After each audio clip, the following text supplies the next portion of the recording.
It's been my passion, and I have always been willing to create good trouble around it. I would especially like to thank my husband, Don, for being side by side on this journey with me, whether it brought reporters to our lawn or police to our door. You are my rock, and I am so grateful for your unwavering love and support. And to my children, I want to say, I am so proud of you. You have created and followed a path where addressing issues of racial and social justice are always part of your lives. Thank you to all my friends and family who came here to celebrate with me tonight. I know you have all come here to celebrate this 26th anniversary of the South Orange Maplewood Community Coalition on Race, and to celebrate me or Dr. Khalil Muhammad.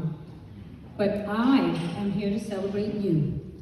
I want to thank you for your activism, your volunteerism, and your financial support. Thank you so much for walking this walk with us year after year. We have been in this together for a long time and would not exist without your help. We could not do this alone. I am also here to celebrate our two towns, where our local officials not only support our organization financially, but also work alongside us to tackle issues of race and racism in our two communities. We are pleased to be called upon to advise and assist our town officials, our school administrators, and our police department when critical issues of race come up in both towns. Aren't we lucky to live in communities willing to identify and tackle issues of race and racism when most towns, most communities, are not even willing to admit these issues exist?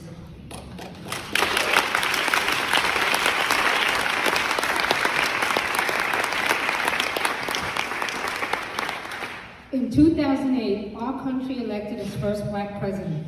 Most of us were not foolish enough to entertain the idea that this proved that racism had ended in America. That was a common belief amongst many white people who had never walked in our shoes.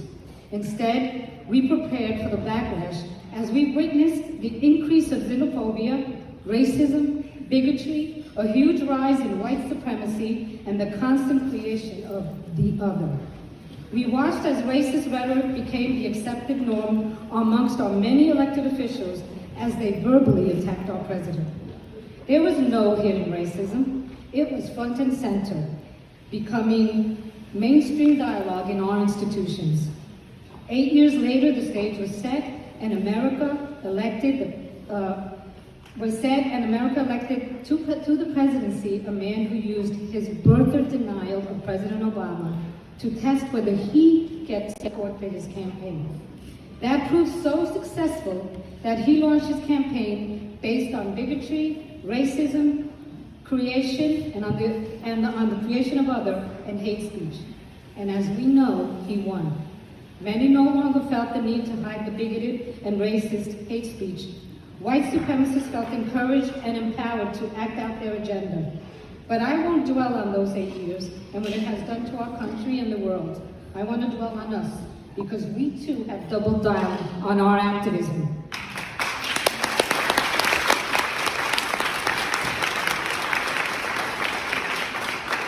The existence of the South Orange Maplewood Community Coalition on Race is now even more critical. We are an example of what we can do if we stay focused on our goal of racial equity and justice, and you are a very important part of that vision. It is true that we have been in this fight for a long time. Sometimes change has come too slowly, so slowly that it seems to have come to a standstill or to take too many steps backwards. But as I look back to where we were 40, 30, even 20 years ago, I feel proud of our accomplishments, and I remain sure that we will continue to bring change. I know some of you are feeling hopeless and frightened, even feeling angry and frustrated. I am too.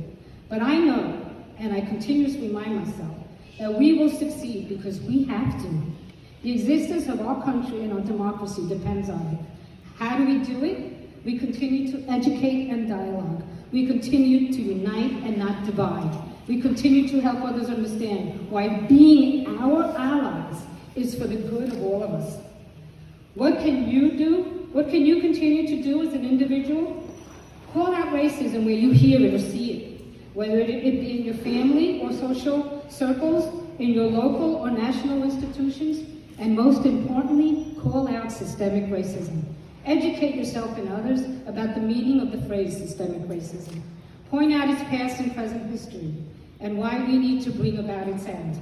And please, as you continue on this journey, reach out to any of us here at the Coalition. Visit our website and direct others to visit it also. Invite them to listen to our podcast series, Light the Way. Check out our reading list. Attend our many conversations on race.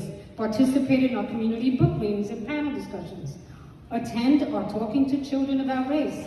Attend our Board of Education Candidates Night and our MLK celebrations, and many other events and activities that we sponsor. And please continue to find ways to volunteer with us, join one of our committees, or volunteer at one of our events. Most importantly, always think about intentional integration when you have social events either at home or in your schools. Push your communities to intentionally integrate all social and civic institutions. Challenge your religious institutions to address and sponsor discussions on issues of race and racism within their religious communities. Always teach real history. Back it up with facts and reading lists or films they can watch. Sponsor a 13th Amendment viewing and discussion party. Don't admonish, educate. I know it's not always easy. Sometimes we are so tired of beating the same drum. Again, please feel free to reach out to us. We want to be your resource. We will help you set guidelines for creating public spaces where people of all backgrounds are welcome and where they will feel safe to discuss and tackle issues of race and racism. I promise you, we will continue to bring change if we work together. Finally, my message is to the younger crowd here tonight. Thank you. Thank you for joining us on this journey.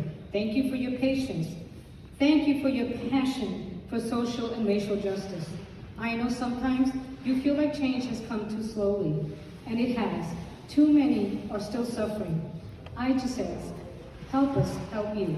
Many times our experience will save you time and energy. I know our path is not the only way, and sometimes our paths frustrate you. So please show us ways you know we can do it together differently. You are essential to our cause, and we want to continue to work beside you. It's time for you to lead us. And remember, none of this activism matters if you don't vote. So vote and get others out to vote.